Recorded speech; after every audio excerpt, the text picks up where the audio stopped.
رجب آیا، رجب آیا، رجب آیا، رجب آیا، رحمت کا بخشش کا دعاؤں کا سما لایا۔ رجب آیا، رجب آیا، رجب آیا۔ بصرہ میں ایک خاتون رہا کرتی تھی، تو جب اس کی موت کا وقت قریب آیا تو اس نے اپنے بیٹے کو بلایا اور وصیت کی کہ بیٹا، جب میں مر جاؤں تو مجھے ان کپڑوں میں کفن دینا جو میں رجب المرجب میں پہن کر اللہ کی عبادت کیا کرتی تھی۔ اس کی موت واقع ہو گئی۔ اس کے بیٹے نے کسی اور کپڑے میں اس کو کفنا کر دفن کروا دی۔ جب وہ قبرستان سے واپس اپنے گھر پہنچا تو دیکھ کر حیران رہ گیا کہ جن کپڑوں میں ماں کو اس نے کفن دیا تھا وہ کپڑے اس کے گھر موجود تھے۔ اس نے گھبرا کر ماں کی وصیت کیے ہوئے کپڑوں کو ڈھونڈنا شروع کیا تو گھر میں اس کو وہ کپڑے نہ ملے۔ گھر میں اس کو وہ کپڑے نہ ملے، ابھی ڈھونڈ ہی رہا تھا کہ غیب سے آواز آئی کہ ہم نے اس کو اسی کپڑوں میں کفنا دیا جس کا اس خاتون نے تمہیں وصیت کی تھی۔ اور جو رجب المرجب میں روزے رکھتا ہے، میری عبادت کرتا ہے جو بندہ، تو میں قبر میں اس کو غمگین نہیں ہونے دوں گا۔ اور آپ نے سنا کہ جو رجب میں اللہ کی عبادت کرتا ہے تو اللہ تبارک و تعالی اس کو قبر میں رنجیدہ نہیں ہونے دے گا۔ اور رجب کی بڑی ہی برکتیں ہیں۔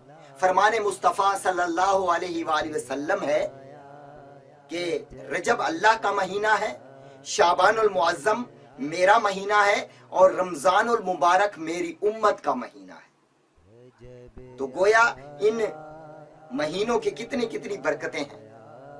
اور مکاشفۃ القلوب میں امام غزالی رحمت اللہ تعالی علیہ بزرگان دین کے اقوال کو نقل کرتے ہوئے فرماتے ہیں کہ رجب کے 3 حروف ہیں، را، جیم اور با۔ را سے مراد رحمت الہی، جیم سے مراد بندے کے جرم، اور با سے مراد بھلائی۔ گویا کہ اللہ تبارک و تعالی فرماتا ہے کہ میرے بندے کے جرموں کو میری رحمت اور بھلائی کے درمیان کر دو۔ اس یہاں سے کبھی ہم نے کنارہ نہ کیا، پر دل آزردہ تو نے ہمارا نہ کیا۔ ہم نے تو جہنم کی بہت کی تجویز، لیکن تیری رحمت نے گوارا نہ کیا۔ اور نزہۃ المجالس میں حضرت علامہ صفوری رحمت اللہ تعالی علیہ نقل فرماتے ہیں کہ جو رجب المرجب ہے یہ بیج بونے کا مہینہ، شعبان المعظم آپاشی یعنی کہ پانی دینے کا مہینہ، اور رمضان المبارک فصل کو کاٹنے کا مہینہ ہے۔ گویا کہ جو رجب المرجب میں عبادت کا بیج نہ بوئے اور شعبان المعظم میں آنسوؤں سے اس کو سیراب نہ کرے تو پھر وہ رمضان المبارک میں رحمت کی فصل کیوں کر کاٹ سکتا ہے۔ اور مزید فرماتے ہیں کہ جو رجب المرجب کا مہینہ ہے یہ جسم کو پاک کرتا ہے۔ اللہ اکبر۔ رجب المرجب جسم کو پاک کرتا ہے، شعبان المعظم دل کو پاک کرتا ہے، اور رمضان المبارک روح کو پاک کرتا ہے۔ تو اب جس کی یہ تینوں چیزیں پاک ہو جائیں تو اس کے تو وارے ہی نیارے ہو جائیں گے۔ وہ تو پھر ایسے کام کرے گا کہ جس سے اللہ اور اس کا رسول خوش ہوگا۔ دل کو اچھا، تن کو ستھرا، جان کو پر نور کر، اچھے پیارے شمس و دین بدر الاولیٰ کے واسطے، اچھے پیارے شمس و دین بدر الاولیٰ کے واسطے۔ شعیب الایمان میں ہے صفحہ نمبر 3 پر حضرت سیدنا انس بن مالک رضی اللہ تعالیٰ عنہ روایت کرتے ہیں کہ پیارے پیارے آقا مدینہ والے مصطفیٰ صلی اللہ علیہ وآلہ وسلم نے ارشاد فرمایا کہ جنت میں ایک نہر ہے جس کا نام اللہ نے رجب رکھا، اس کا پانی دودھ سے زیادہ سفید اور شہد سے زیادہ میٹھا ہے۔ اور جو بندہ رجب المرجب میں اللہ کی رضا کی خاطر صرف ایک روزہ رکھے گا تو اللہ تبارک و تعالی اس کو اس نہر سے سیراب فرمائے گا، اس کو اس نہر سے جام پلا۔ شعیب الایمان میں ایک بزرگ رحمت اللہ تعالی علیہ نقل فرماتے ہیں، جن کا نام حضرت سیدنا ابو قلابہ رحمت اللہ تعالی علیہ، آپ فرماتے ہیں کہ رجب کے روزے داروں کے لیے اللہ تعالیٰ نے جنت میں ایک محل تیار کیا ہوا۔ اور حضرت سیدنا ابو امامہ رضی اللہ تعالیٰ عنہ سے روایت ہے کہ نبی کریم رؤوف الرحیم صلی اللہ علیہ وآلہ وسلم نے ارشاد فرمایا کہ 5 راتیں ایسی ہیں جس میں رب کریم کسی کی بھی دعا کو رد نہیں کرتا۔ نمبر 1 رجب کی پہلی رات، نمبر 2 شعبان المعظم کی 15ویں رات، نمبر 3 شب جمعہ یعنی کہ جمعرات اور جمعہ کی درمیانی رات، نمبر 4 عید الفطر کی رات، جبکہ جو عید کی رات ہوتے روزے ختم ہو رہے ہوتے ہیں، آخری روزہ ختم ہوتا ہے اور جو چاند نظر آتا ہے، صبح عید ہونی ہوتی ہے، اس رات کو بھی اللہ کی ذات ہر بندے کی دعا قبول۔ اور نمبر 5 عید الاضحیٰ یعنی بقرہ عید کی رات، جس میں ہم قربانی کرتے ہیں، اس رات کو بھی اللہ تبارک و تعالی ہر بندے کی دعا قبول کرتا ہے۔ ایک اور جگہ پر پیارے آقا مدینے والے مصطفیٰ صلی اللہ علیہ وآلہ وسلم نے ارشاد فرمایا کہ رجب المرجب کی 27ویں کا جو روزہ رکھے، رجب المرجب کی 27ویں کا جو روزہ رکھے، اللہ تبارک و تعالی اسے 60 مہینے کے روزوں کا ثواب عطا فرمائے۔ اور 27ویں رجب کو ہمارے پیارے پیارے آقا مدینے والے مصطفیٰ صلی اللہ علیہ وسلم معراج پر تشریف لے گئے۔ چنانچہ رجب کی 27ویں کی عبادت اور روزے رکھنے کی فضیلت کے بارے میں آتا ہے، حضرت سیدنا سلمان فارسی رضی اللہ تعالیٰ عنہ فرماتے ہیں کہ محبوب کریم رؤوف الرحیم صلی اللہ علیہ وآلہ وسلم نے ارشاد فرمایا، رجب میں ایک ایسا دن اور ایک ایسی رات ہے جو اس دن کو روزہ رکھے اور رات کو عبادت میں گزارے، گویا اس نے 100 سال کے روزے رکھے اور 100 سال کی شب بیداری کی۔ اور وہ رات کون سی رات ہے؟ وہ 27ویں کی رات ہے۔ اور وہ دن کون سا دن ہے؟ وہ 27ویں رجب المرجب کا دن ہے۔ تو اللہ تبارک و تعالی ہمیں اس ماہ میں روزے رکھنے اور رب کی عبادت کرنے کی توفیق عطا فرمائے اور رب کا قرب عطا فرمائے۔ اور رجب اور مرجب کے کیا کہنے، رجب شریف کے کیا کہنے، حضرت سیدنا عبداللہ بن زبیر رضی اللہ تعالیٰ عنہ فرماتے ہیں، یہ حدیث پاک غنیت الطالبین میں نقل کی گئی کہ جو رجب کے مہینے میں کسی اپنے مسلمان بھائی کی پریشانی کو دور کرے تو اللہ تبارک و تعالی اس کو جنت میں ایک ایسا محل عطا فرمائے گا جو کہ حد نظر تک وسیع ہوگا، یعنی جہاں تک نظر جاتی ہے وہاں تک اس کی لمبائی اور چوڑائی۔ اللہ اکبر، اللہ اکبر۔ تو ہمیں چاہیے کہ ہم اپنے مسلمانوں کی اس مہینے میں خیر خواہی کریں۔ اور صحابہ کرام علیہ رضوان کا بھی یہ طریقہ تھا کہ جب رجب کا مہینہ آتا یا شعبان المعظم کا مہینہ آتا، کسی کا دینا ہوتا تو دے دیتے، کسی سے کچھ لینا ہوتا تو لے لیتے، اور پھر اس طرح اپنے آپ کو فارغ کر کے دنیاوی کام کاج سے اللہ کی عبادت میں لگ جاتے اور خیرات بھی کرتے، صدقہ بھی کرتے اور اپنے مسلمان بھائیوں کی خیر خواہی کرتے، اکرام کرتے، ان کی خدمت کرتے۔ اور کیا ہی برکتیں ہیں۔ انیس الواعظین میں ہے کہ عیسیٰ علیہ السلام کے زمانے کا واقعہ ہے کہ اس میں ایک آدمی ایک عورت پر عاشق ہو گیا اور ایک رات اس پر اس نے قابو پا لیا۔ جب اس عورت کے وہ قریب ہوا تو باہر ایک شور اس کو سنائی دیا، گویا کہ کوئی جس طرح شور ہوتا کہ چاند نظر آ گیا، چاند نظر آ گیا۔ تو اس نے اس عورت سے پوچھا کہ یہ کس مہینے کا چاند نظر آ گیا؟ تو اس عورت نے کہا کہ رجب شریف کا چاند نظر آ گیا۔ جب اس نے رجب کا نام سنا، حالانکہ غیر مسلم تھا، تو وہ رجب کے مہینے کا نام سن کر تعظیماً اس عورت سے دور ہو گیا۔ اس نے گناہ نہیں کیا اور اس عورت کو جانے دیا۔ تو اللہ تبارک و تعالی نے حضرت عیسیٰ علیہ السلام پر وہی ارشاد فرمائی کہ اے میرے نبی، فلاں شخص کے پاس آپ جائیے اور اس سے ملاقات کیجیے۔ تو آپ علیہ السلام اس شخص کو ڈھونڈتے ہوئے اس کے پاس پہنچے اور اس کو اپنے آنے کی خبر دی کہ اللہ تبارک و تعالی نے مجھے تمہارے ساتھ ملاقات کرنے کے لیے بھیجا ہے اور میں اللہ کا نبی ہوں، عیسیٰ علیہ السلام میرا نام ہے۔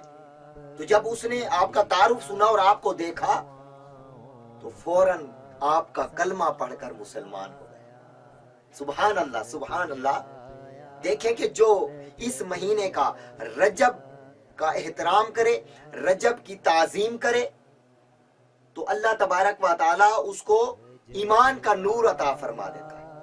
اور جو ہو بھی مسلمان، جو ہو بھی اپنے آقا کا کلمہ پڑھنے والا، تو اگر وہ اس مہینے میں گناہوں سے تائب ہو جائے اور اللہ کی عبادت میں مصروف ہو جائے تو کیا اس کے وارے نیارے نہیں ہوں گے؟ کیا رب کریم کی ذات اس سے راضی نہیں ہوگی؟ یقیناً ہوگی۔ جب ایک غیر مسلم کو اس مہینے کی تعظیم کرنے کا یہ بدلہ مل سکتا ہے کہ اسے ایمان کی دولت مل جائے، تو مسلمان تو پھر مسلمان ہے نا۔ ہم تو آقا کی امت ہیں، تو تمام امتوں سے ہم بہتر امت ہیں اور ہمارے نبی تمام نبیوں کے سردار ہیں۔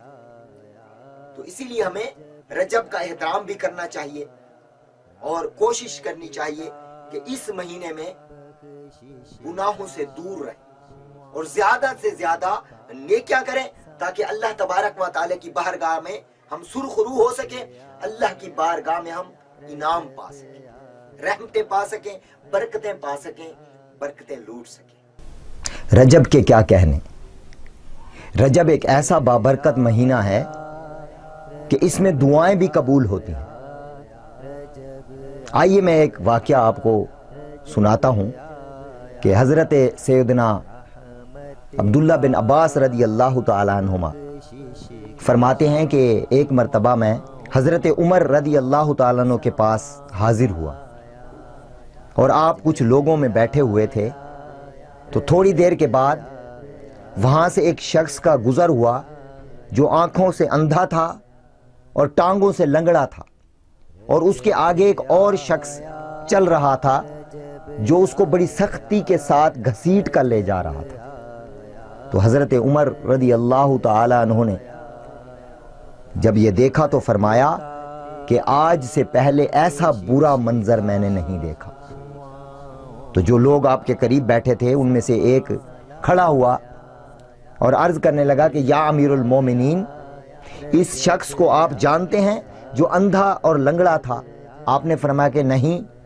پھر اس آدمی نے آپ کو بتایا کہ یا امیر المومنین، یہ ابن الصبغہ ہے اور اس پر بریق کی پھٹکار پڑی ہے۔ آپ رضی اللہ تعالیٰ عنہ نے فرمایا کہ یہ بریق جو شخص ہے یہ تو اس کا لقب ہے نا، لیکن اس کا اصل نام کیا ہے؟ تو اس شخص نے عرض کی حضور ان کا اصل نام ایاز ہے۔ آپ نے فرمایا کہ ایاز کو میرے پاس لے کر آؤ۔ تو ایاز کو لے آئے تو آپ رضی اللہ تعالیٰ عنہ نے ایاز سے فرمایا کہ اے ایاز، تم اپنا اور بنو صبغہ کے بارے میں جو واقعہ ہے وہ مجھے سناؤ۔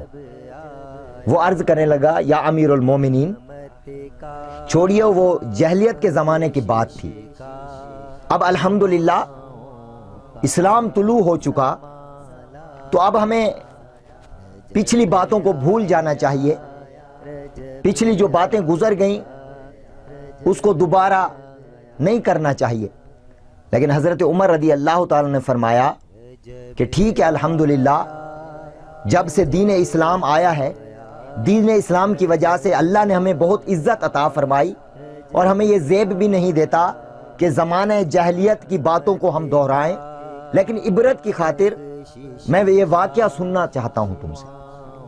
تو پھر حضرت عمر رضی اللہ تعالیٰ کے کہنے پر ایاز نے اپنا واقعہ بیان کرنا شروع کیا کہ حضور، یہ جو صبغہ ہے اس کے 10 بیٹے تھے،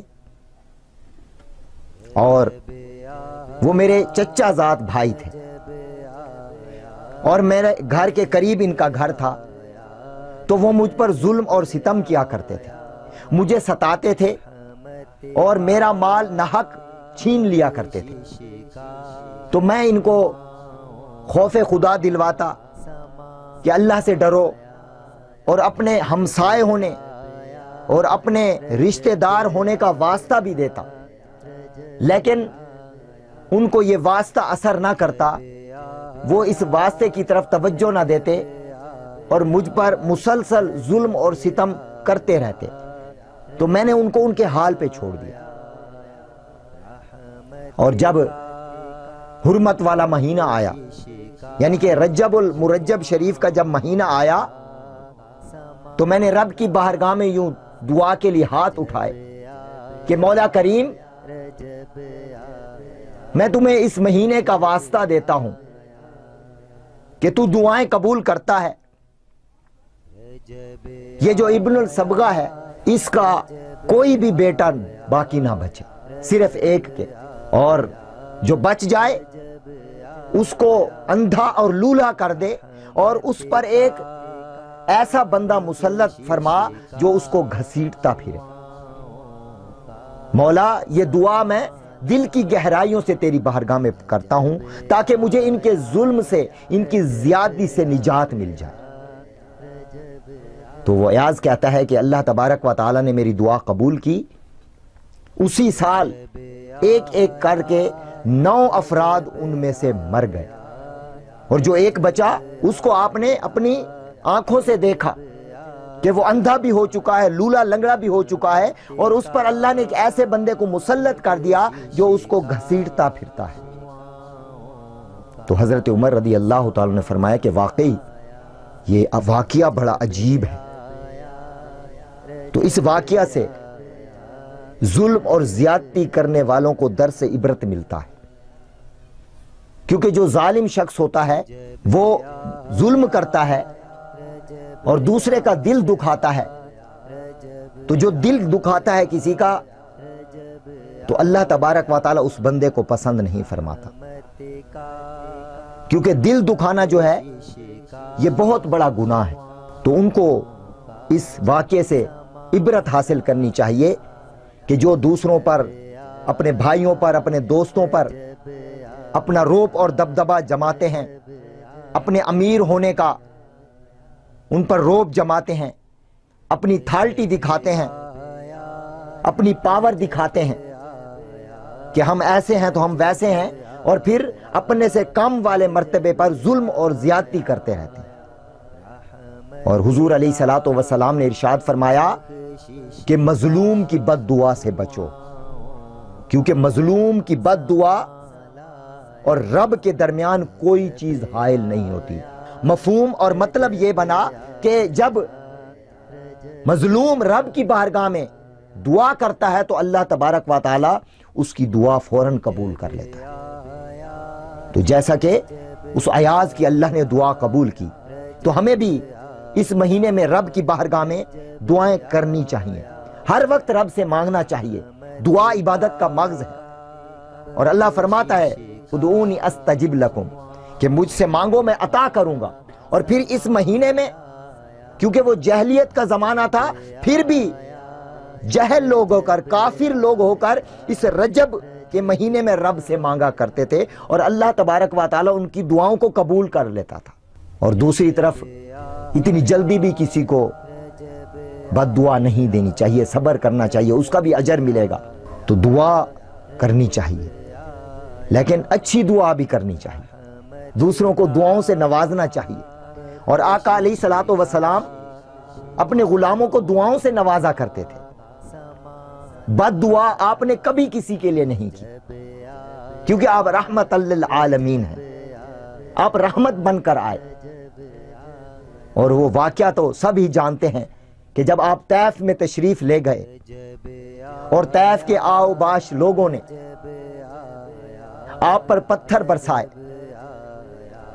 آپ کے پاؤں مبارک پر پتھر مارتے، پھر آپ وہ پاؤں اٹھا لیتے تو وہ دوسرے پر پتھر مارتے، پھر جب آپ صلی اللہ علیہ وآلہ وسلم زخموں سے چور ہو کر بیٹھ جاتے تو وہ ظالم آپ کو کندھوں سے پکڑ کر اٹھاتے اور پھر پتھر برسانا شروع کر دیتے۔ تو جو فرشتہ پہاڑوں پر متعین ہے رب کی طرف سے، وہ آپ کی بارگاہ میں حاضر ہوا اور عرض کرنے لگا، یا رسول اللہ صلی اللہ علیہ وسلم، آپ حکم ارشاد فرمائیں تو میں ان دونوں پہاڑوں کو ملا دوں اور اس بستی والوں کو، ان طیف والوں کو ان پہاڑوں کے درمیان پیس کر رکھ دوں، کیونکہ اتنی بڑی زیادتی آپ کے ساتھ کی، اتنے بڑا ظلم کیا کہ آپ اللہ کے محبوب ہیں اور آپ پر یہ پتھر برساتے ہیں۔ لیکن قربان جائیں، حضور علیہ الصلوۃ والسلام نے دعاؤں سے نوازا۔ آگ کا فرشتہ حاضر ہو گیا، عرض کرنے لگا، یا رسول اللہ صلی اللہ علیہ وسلم، آپ حکم ارشاد فرمائیے، میں آگ برسا کر ان کو جلا دوں۔ لیکن قربان جائیں آقا علیہ الصلوۃ والسلام کہ آپ نے دعا کے لیے ہاتھ اٹھائے اور انہوں نے سمجھا کہ یہ بد دعا کرنے والے ہیں، لیکن حضور علیہ الصلوۃ والسلام کو اپنی امت سے کتنا پیار ہے کہ امت دل دکھا رہی ہے، تکلیفیں دے رہی ہے، لیکن رحمت والے آقا صلی اللہ علیہ وسلم نے رب کی بارگاہ میں کیا دعا کی کہ یا اللہ ان لوگوں کو ہدایت عطا فرما، ان لوگوں کو ہدایت عطا فرما کہ یہ مجھے جانتے نہیں۔ اس میں یہ حکمت تھی دعا میں، کیونکہ انہوں نے تو سرکار کو نہ پہچانا، کلمہ نہ پڑھا، آپ پر ظلم اور ستم کیے، لیکن ان کی آنے والی نسلوں نے آپ کا کلمہ پڑھا اور دین مدین کی خدمت کی۔ تو اسی لیے اس بات کو بھی ہم سامنے رکھیں کہ کوشش کریں کہ اتنی جلدی کسی کو بد دعا نہ دیں، اتنی جلدی کسی کو بد دعا نہ دیں، ہمیشہ دعاؤں سے نوازیں۔ ہاں کوئی بہت زیادہ ظلم کرتا ہے تو اس کو موقع دیں سنبھلنے کا، کہ کیا خبر وہ بعد میں سنبھل جائے، آپ سے معافی مانگ لے۔ تو اسی لیے اس مہینے میں خوب رب کی بارگاہ میں دعائیں کیجئے، التجائیں کیجئے، رب کی بارگاہ میں گڑ گڑا کر دعائیں کریں، اور اس مہینے میں توبہ بھی جلدی قبول ہوتی ہے۔ رجب آیا، رجب آیا، رجب آیا، رجب آیا، رحمت کا، بخشش کا، دعاؤں کا سما لایا۔ رجب آیا، رجب آیا، رجب آیا۔